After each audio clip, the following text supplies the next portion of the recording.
İyi akşamlar.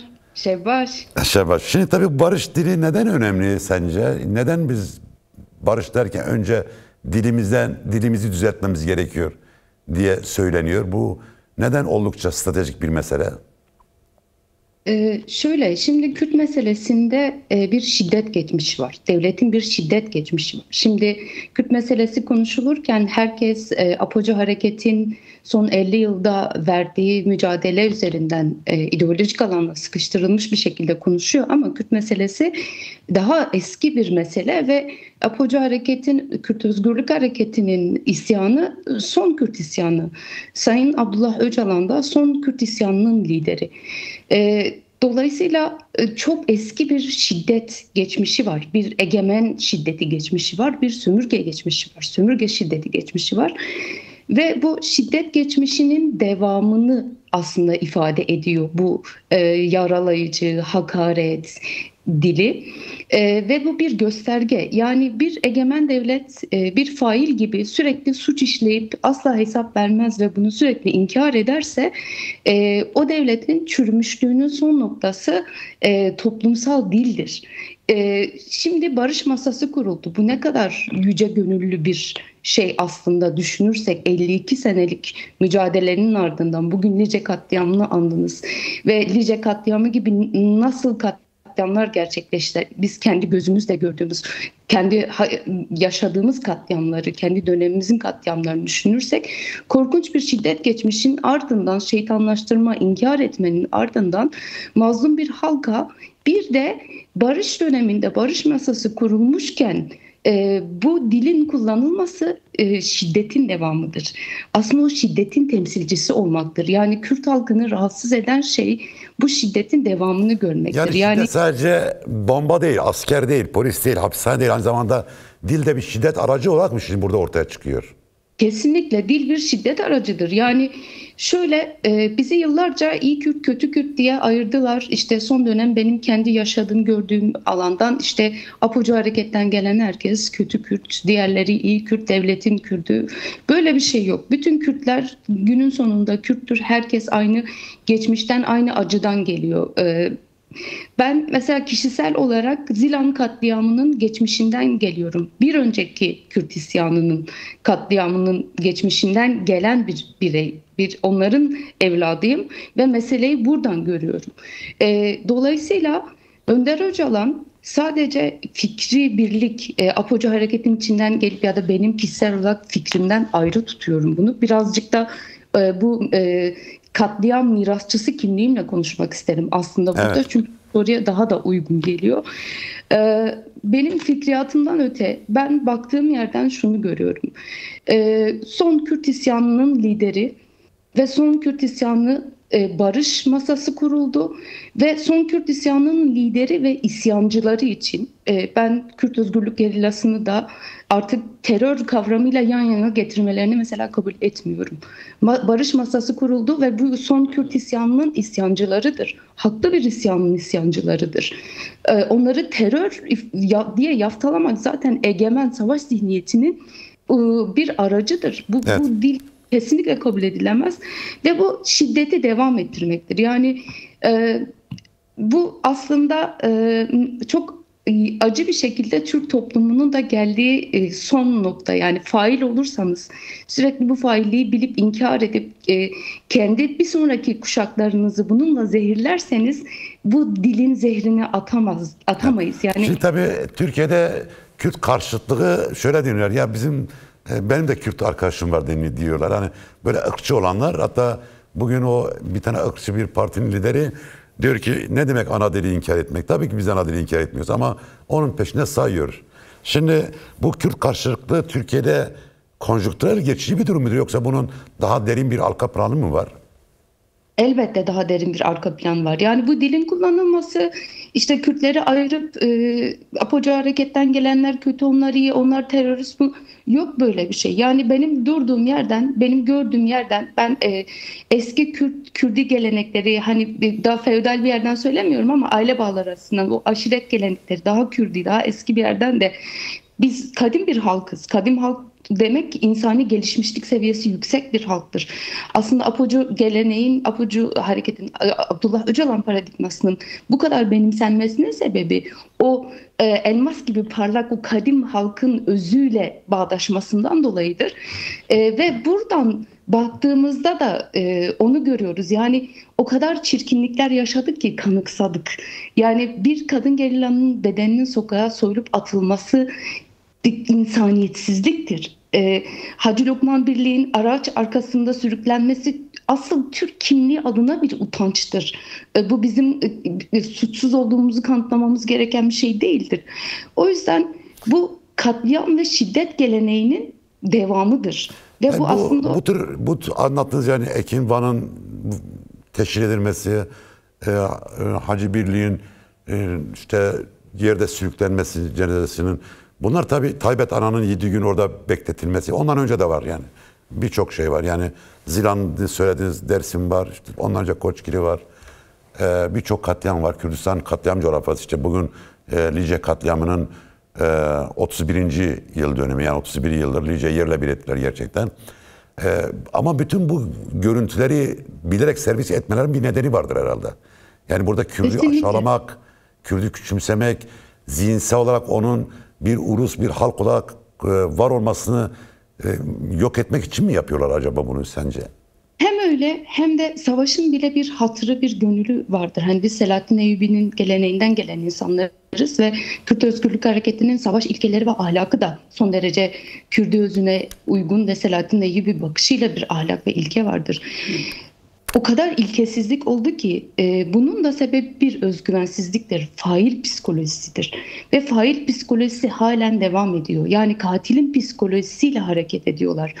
Bu dil zaten bu konjüktürel değil, bunun daha köklü bir mesele olduğunun da göstergesidir. Evet. Ve bizden de şunu bekliyorlar, bu daha da ahlaksızca. Sayın Öcalan'a ağır ve hakaret dili kullandığımızda bunu kanıksamamızı bekliyorlar. Böyle bir şey olabilir mi? Yani biz milyonlarca Kürt başımızı yere mi koyduk? Son isyanımızın liderine hakaret ettirelim barış zamanında. Böyle bir şey olamaz. Ben büyüklerimizi hatırlıyorum. Apocu Hareket ilk başladığında, Özgürlük Hareketi ilk başladığında belki anlamıyorlardı, yaşlılardı. Yani idrak edemiyorlardı belki de ama asla haklarında konuşturmuyorlardı. Yani bu bizim özümüzden gelen o kadim kültürün getirdiği insaniyet seviyesinden söylenen bir şey. Ve hakaret dili zaten kabul edilmemesi gereken bir şey. İşte AKP iktidarı 20 senedir kutuplaşma ve hakaret dilini o kadar kanıksattı ki durup insan gibi bakamıyoruz. Mesela Almanya'da bugün bir eylem vardı. Kadınlar Mert'sin partisinin önünde eylem yapıyorlardı. Mert 2 gün önce bir açıklama yaptı parlamentoda. Dedi ki sokakların görüntüsü çok kötü, kadınlarınıza ve kızlarınıza sorun. Kadınlar bunu asla kabul etmediler. Hemen karşısında eylem yaptılar ve sağcı kadınlar bile eylem yaptılar. Yani bu dili kabul etmediler. Bu bir toplum gelişmişlik göstergesidir. Evet, Bu tabii, dili belki ama izleyicilerim için söyleyeyim. Almanya Başbakanı açıklaması daha çok göçmenleri hedef alan bir açıklamaydı. Kesinlikle. Yani gecenin karanlık çöktüğü zaman işte kızınıza çocuğunuza dikkat edin.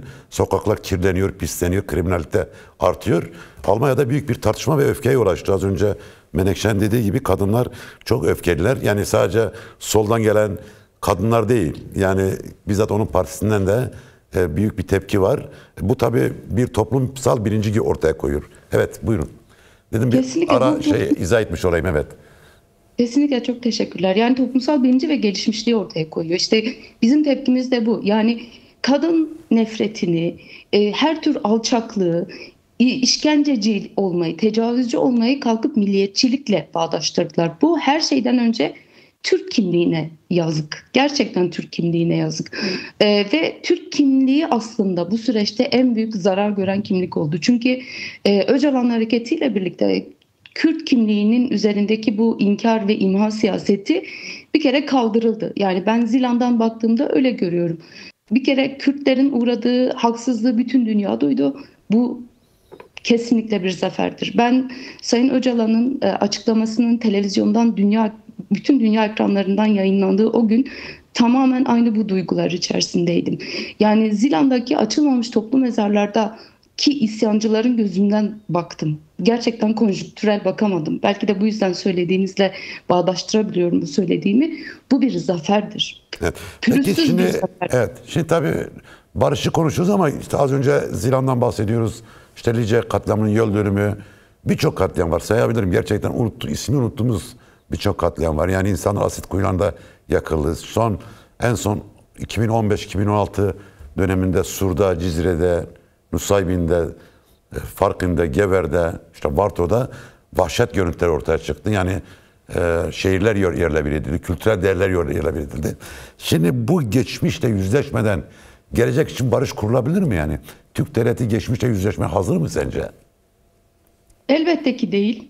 Görüyoruz yani dillerinden görüyoruz. Parlamentodaki sözlerinden görüyoruz. Sosyal medyada, medyadaki konuşmalardan görüyoruz. Yani Sayın Öcalan'ın açıklamasını anlamadılar bile. O kadar acı bir durum ki.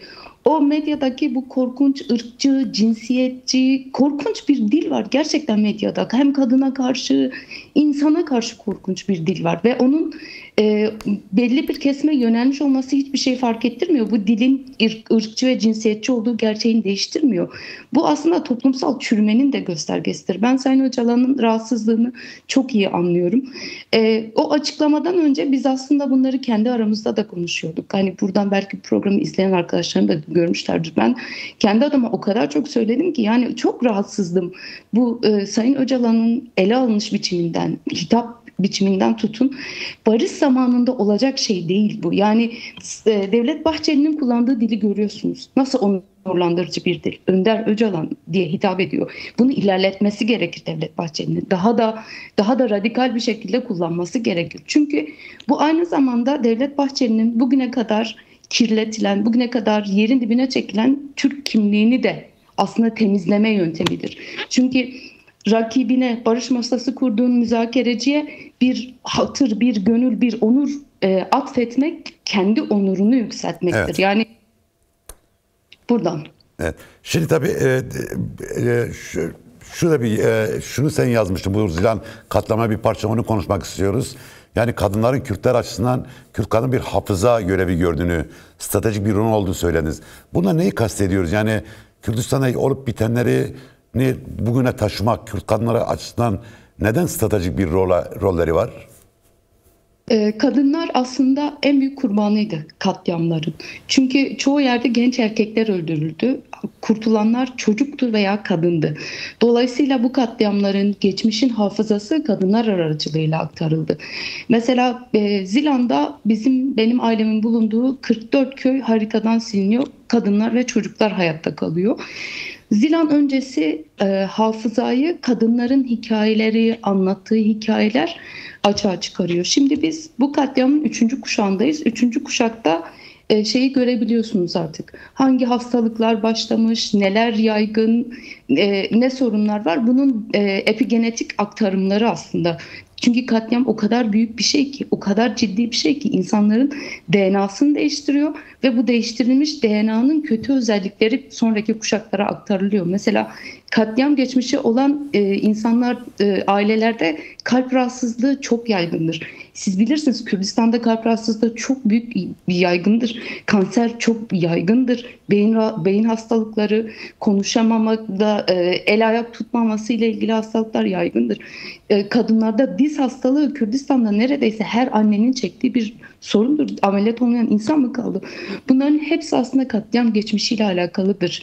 Eğer yeterince kuşaklar boyunca incelendiğinde zaten bilim insanları da bunu böyle aktarır. Kadın da tam da bu hafızanın aktarıcısıdır. Ben kendi adıma mesela Zilan öncesi o bölgede neyin ne olduğunu, aile geçmişini kadınların aktardığı hikayelerden biliyorum. Kadınların anlattığı masallardan, hikayelerden veya onların bedeninde, onların yaşam biçiminde olan sembolleşmiş şeylerden dolayı biliyorum. Yani kadınlar aslında her zaman toplumsal hafızanın da taşıyıcısı, aktarıcısıdır. Çünkü ne yazık ki yaşanan acıların en büyük mağduru kadınlardır. Evet. Şimdi tabii Zilan katliamını belki bilmeyen izleyicilerimiz var. Bu katliam 1930 yılında gerçekleşti. Zilan Deresi deniyor. Sanki bir vadiden bahsediyoruz. Hayır, böyle değil. onlarca, yüzlerce köyün hedef alındığı, sivillerin hedef alındığı büyük bir katliamdan bahsediyoruz. Onu da hatırlatmış olalım. Burada Zilan Deresi'nde yaşamayı yitiren bütün Kürtleri de sevgi ve saygıyla anmış olalım. Evet, son birkaç sözünüz varsa söyleyin, programı böylelikle kapatmış olalım.